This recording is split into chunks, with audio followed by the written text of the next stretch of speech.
What's going on, y'all? Welcome back to the Hella Inspire Show. This week we're gonna be talking to the two founders of Eastside Golf, Earl and Olajuwon. What's going on, y'all? What's happening, man? Doing Thanks for good, man. having us. Doing good. Good My to see girl, you, my Jordan. girl. I see y'all repping. Y'all got y'all stuff on. Oh, for sure. Always. Most All definitely. the time. hmm Next, So, gotta get you that pack too. oh yeah, most definitely. Hey, and I'll get you one of these. For sure. For Most sure. definitely. So I'm familiar with the story, but for everybody that's not familiar, how did Earl, you being from Wilmington, from Delaware, and Olajuwon, you from the east side of Atlanta, how did y'all meet and what was that first interaction like? Yeah. So I've been playing golf since I was 6 years old. I played golf through middle school, high school, even quit the basketball team to take up golf like full time and Mm-hmm. end up getting a golf scholarship to Morehouse. And it's crazy. I actually went to Benedict College. So you take a step back. I got a full ride to full golf scholarship to Benedict College out of South Carolina. Mm-hmm. And did have a program. And then after my freshman year, I transferred to Morehouse. And, that's where I met Earl. I remember, we sized each other up on like the first hole. It was like our sophomore year, or it was like sophomore year. And then, we've been just close ever since and just competitive ever since. So, yeah, that's how we met. That's what's up. I know with y'all because y'all chose a so-called like non-traditional black sport, which is golf. How did y'all deal with that growing up with like y'all friends not playing the same sport as y'all, or y'all family not understanding why y'all chose golf? Yeah, I can go. I mean, for me, it was one of those things where it took me a while to like grow into the confidence. I'll Mhm. say, not until like say like eighth grade was when I really started to embrace it. Just because there were I like to look on a 0 point of reference.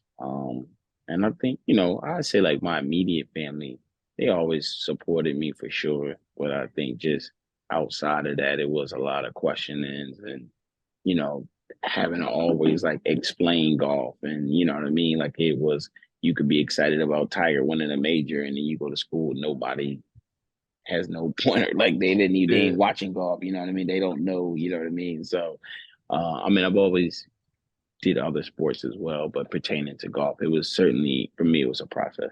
most definitely. So both of y'all were on the Morehouse golf team and won a national championship. How did winning at that high level shape your friendship? I mean, we knew how to win together. We knew how to strategize as a team. I mean, it just wasn't us two, but how to strategize as a team, how to power each other up, how to, talk to each other and just get the most out of the other person at Mhm. the end of the day. And also in practice, we always challenged each other, just trying to make each other better. Yeah, And it's crazy that not even talk about it. That is what transferred over to real life, just continuously over our friendship. You know, I mean, yeah, to, just trying to find ways to improve. We always look to each other. And of course, we look within, but then we ask each other and ask honest questions. And we feel like it's not coming from, it's more coming from a place that we are here to help each other. So that's just how our friendship has been. like a real fellowship, real like bouncing ideas off each other, and that's what's up. Yeah, That's most definitely. So after y'all graduated, y'all both had your professional careers and then went into the corporate world. What was the moment where y'all was like, nah, this ain't for me. I got to get back out here and do what I love doing. well, I'll say mine was before Earl's, because I had to start the business, Yeah. So I was commercial finance for about 8 years. After I had to quit golf, and I had turned pro in golf after college, Yeah. but I had to quit golf. Won a couple of mini tour events, so I had professional wins. But then I was in commercial finance for 9 years, Yeah. and I was about to become VP of a finance firm out of San Diego. Mhm. And one day I got home, just turning 30 or just turning 29. I was just like, this ain't it. Like, this is how my Yeah. life looked. Like, you turn 30, I'm pretty sure this is like you might want to get into this rhythm. This is how it's gonna look, unless you're willing to, really just take a big a chance at the end of the, but at the time, I mean, I wanted to turn back pro, but I knew it'd be hard to find sponsors. So I ended up making the logo, and the logo was me, jeans, sweatshirt, Cuban link chain, the original logo, the wingman. And I, showed it to Earl. He was just like, dope logo, put it on the t-shirt. I went downtown Detroit. I maybe got stopped, I'd say in 2 hours, like 100, 120 times. Just like, who are you? What's that logo? Where can I get it? And do you play golf? So then I was like, damn, I got something, but still don't know what it is, and got home, told Earl about it. He just like, run with it. I ended up making about 9 different hues, socks, lapel pins, umbrellas, t-shirts, sweatshirts. And from there, the first 3,000 orders I shipped out from my apartment in Detroit myself. Yeah. But all in all, I mean, I was tired of my corporate career. Honestly, it's something that I needed. I will say that it is something that I needed just to teach me structure of a business, and just to teach me, well, if you've never been at entry level, how are you supposed to ever run a business? And that's how, Yeah. Right. So me just going through all of these steps, and I mean, it was best for me because now we're running a business, and the corporate career is showing it's showing its head. It's showing our experience at the end of the day. Exactly. Like you said, for me, I would say I made a pivot, when I became one of the best gym teachers in America back in 2016. And at that point, I was just really just wanted something different. And I felt like I knew where I was, kind of similar to, as O said, like in life, you kind of see where you're headed, right? And I'm like, all right, I'm headed to be a director of instruction, or, a head pro. And I didn't want to do it. I just did not want to do it. So I was just like, all right, let me go and, honestly just kind of pursue entrepreneurship. And I'd always done like little side hustles, whether it been hustling children books and, started Earl Cooper Golf. And then at the same time, that's when I took an appointed position in the mayor's office. So it was one of those things, again, for me.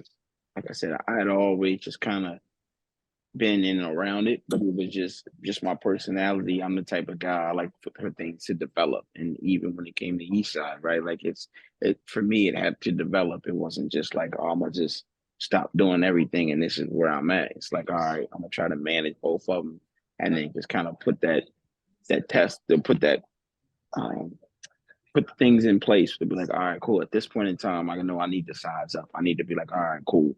So as O said too, I think it definitely helped me. I know I wouldn't be here today if it wasn't, as he said, for the structure or for the experience, the state, the stability. That's one thing about it. Every 2 weeks you got a paycheck coming. In entrepreneurship, you don't know. You go months without it. You could go 1 month killing it, and then the next 6 months could be dry. You know what I mean? So it's just, all those things have helped and shaped us for where we are today. Most definitely. And I know y'all already had the confidence from already being at high levels with your job and a high level of winning the championship and everything.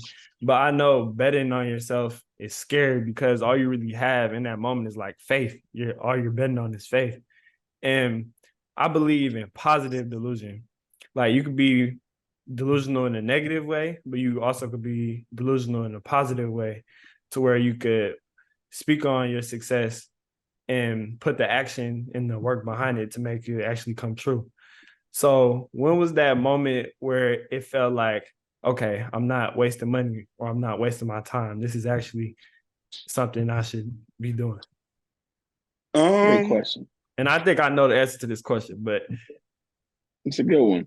Yeah, no, for me it was it was 2 times.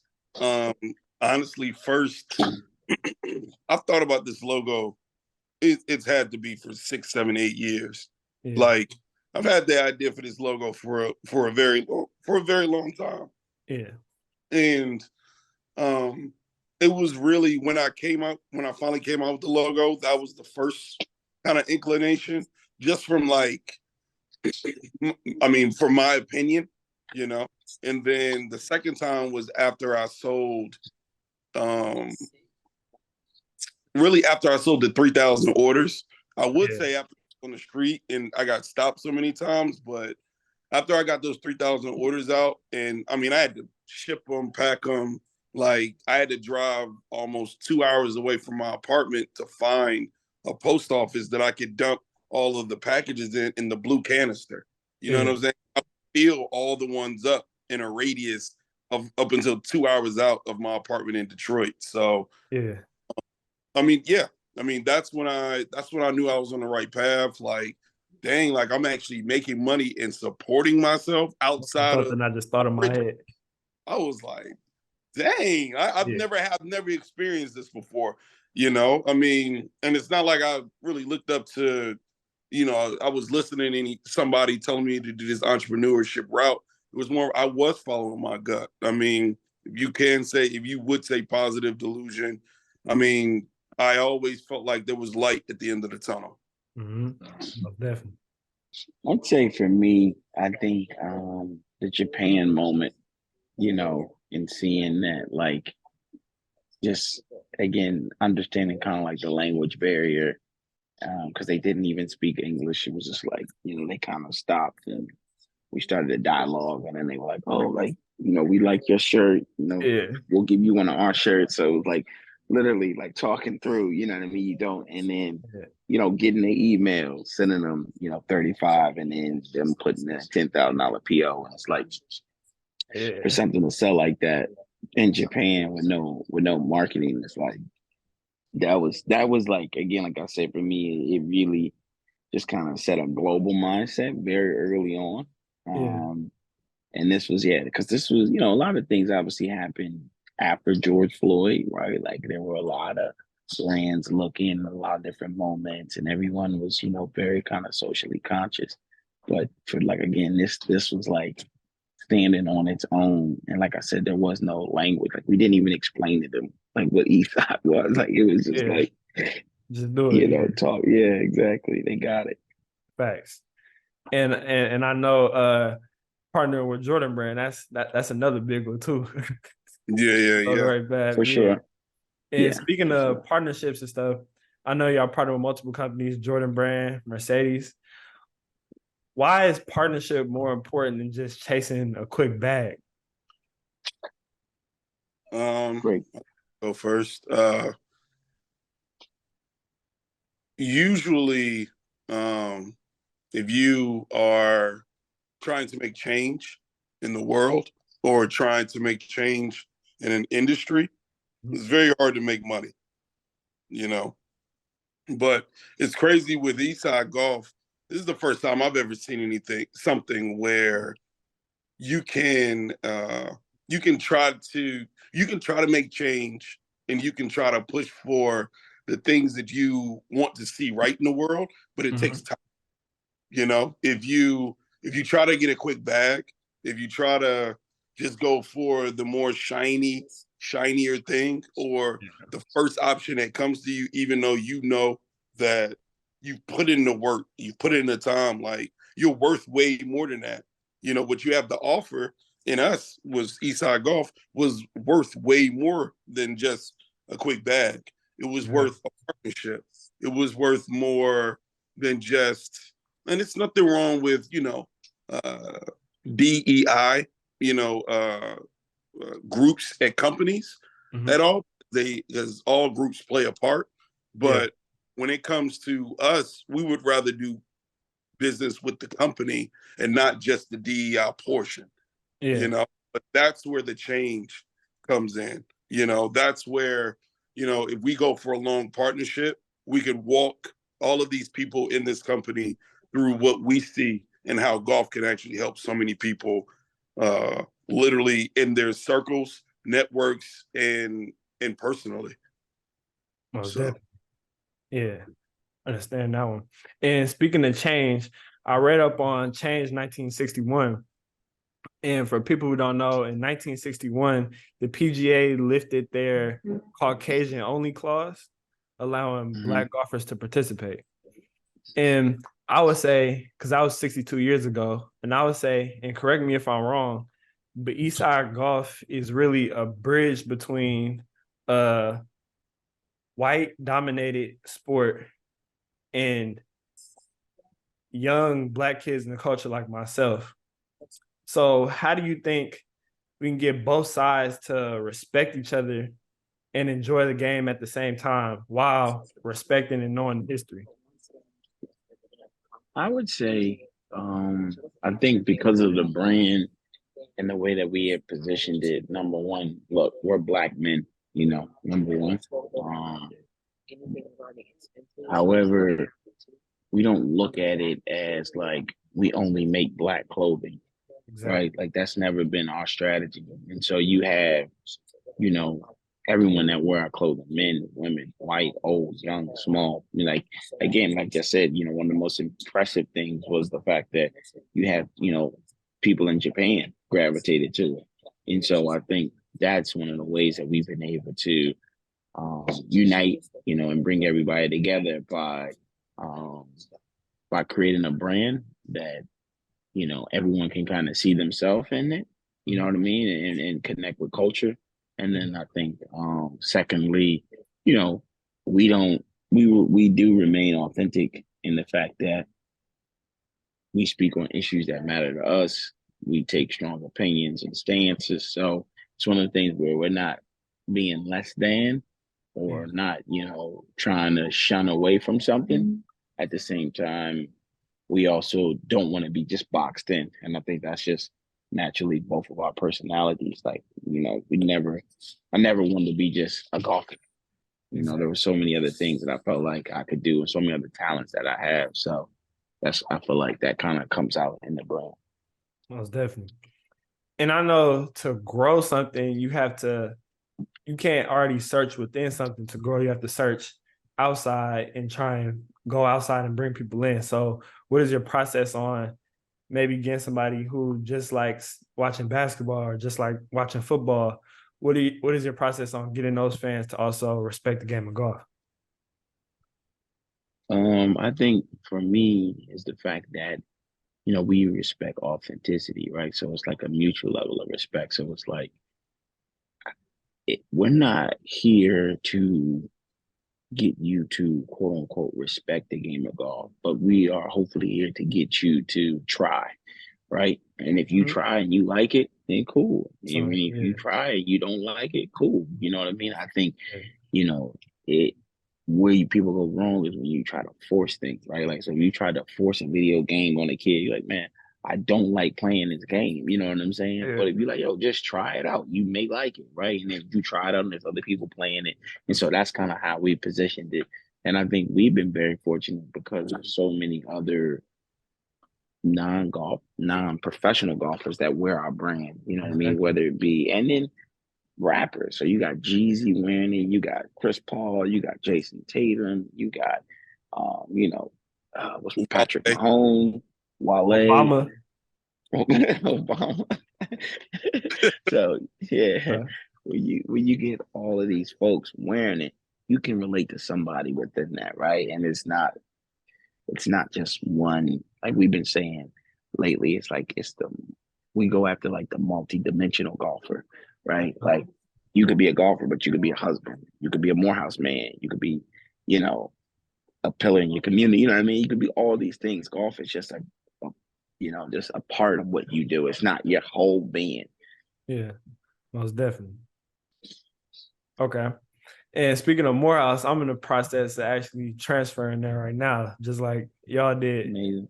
I go to Georgia State right now, and yeah, nah, it's not it at all. Yeah. Okay. So, what is one way both of y'all want to inspire the next generation?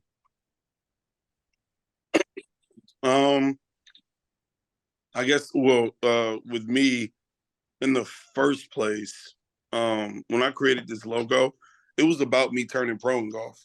It was about me getting back on the golf course and winning golf tournaments and, showing that honestly, somebody can do both, and that's business and be a professional athlete.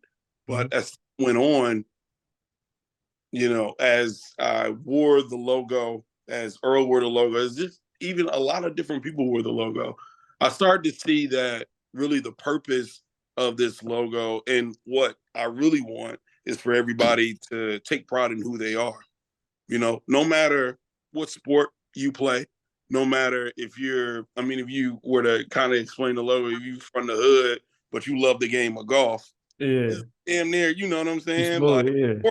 it's like a Cuban link chain, jeans, sweatshirt, a fitted hat, and some maybe white Air Ones or something like that. Yeah. But you like the game of golf, you know what I'm saying? I'm literally, I want to be able to power people up.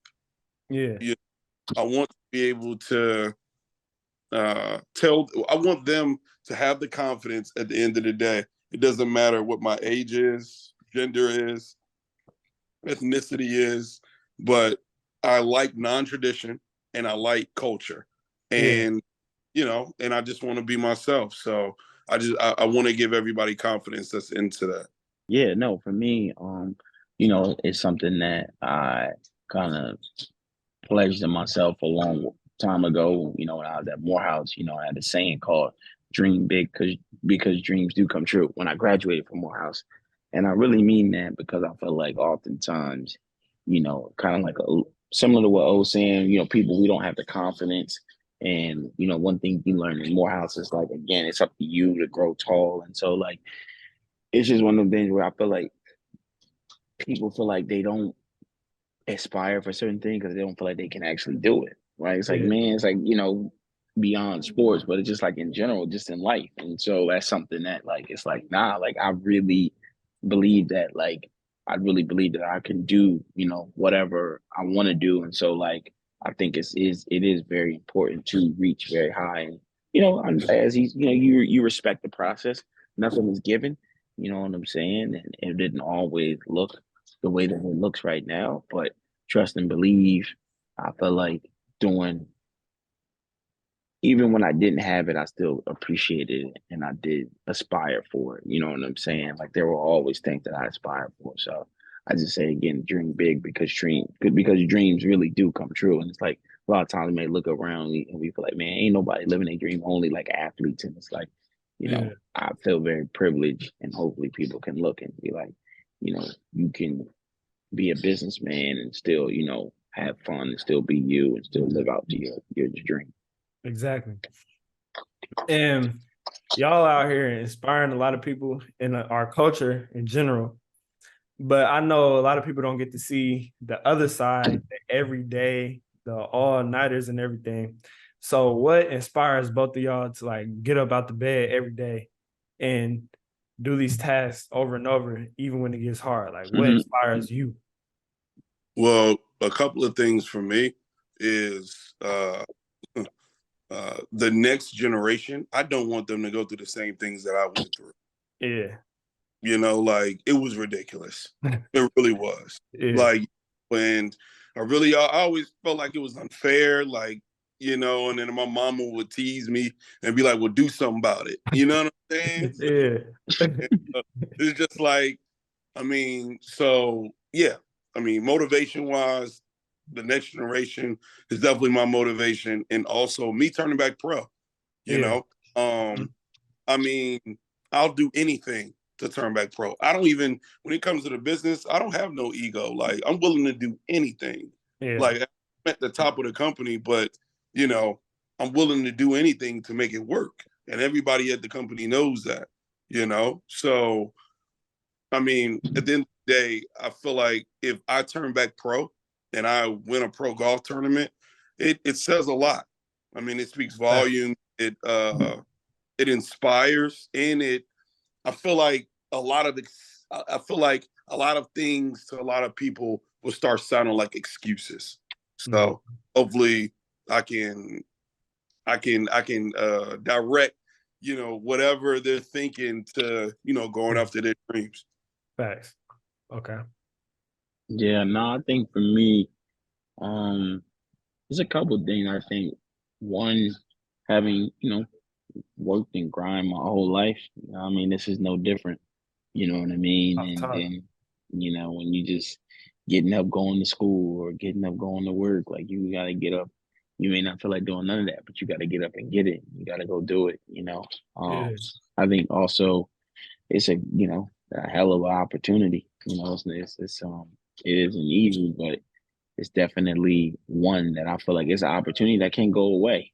You know what I mean? None of this shit is guaranteed. You know what I mean? We see brands, we see people every day, we see sports figures, we see celebrities. You on top today, go on tomorrow. You know what I mean? So it's one of those Mm-hmm. things where That's I sweet. also feel like, yeah, I just feel like it's an opportunity that I'm very grateful and appreciative of and humbled by. But it's like this thing is highly competitive, Yeah. and it's like sports. It's like every year you look at the Orlando Magic right now. They've been at the bottom, and now they number one seed in the East, right? And so it's like, well, that means probably one of the teams that was on top is at the bottom, or you know what I mean, that spot that someone doesn't have. So, I think that also coming knowing every day that somebody is not somebody, but just in general, you it's lonely at the top. People are fighting to get there. And so, Yeah. knowing all of those sorts of things and knowing that the great opportunity that we have is like just gotta seize that moment because it is a moment, right? Like it's not a lifetime. Even when you look at great sports moments, it's typically like a few years that MJ dominated. You know what I mean? He used to get beat up by the Pistons in the beginning, and he had Yeah. his run. You know what I'm saying? And you name any other dynasty, or any good team, it's a moment, it's a couple year run, and it's highly competitive. So Exactly. I know y'all brothers, y'all close, y'all have been locked in for a minute. But on the competitive side, when it comes to golf, who y'all taking? Earl, I know you are a PGA professional, but I need my strokes. who we taking? Who you taking? Nah, Hey, oh got it. Oh I'm got it. saying, What you Nah, say? nah, oh got it. Oh has it. Oh, Oh's okay. better. Oh's definitely better, but I need my strokes. You know what I'm saying? Like I can compete with anybody. You give me my strokes. he got to And play cap system, Jordan. Uh-huh. Most definitely. No, that's a fact. That's a fact. Nah, but he got it. Just honestly, like to even that point, Earl is before Eastside. Earl has been in Golf Digest. I don't even know how many times, but I do know as far as having spreads in the magazine and being Golf Digest top teachers of the year in the U.S. Like I don't know if it's the world, but definitely in the U.S. Mm-hmm. Like one of the he's top, what is it, 50 teachers in the U.S. Yeah, You know? for And sure. it's Top one of the best young teachers in America.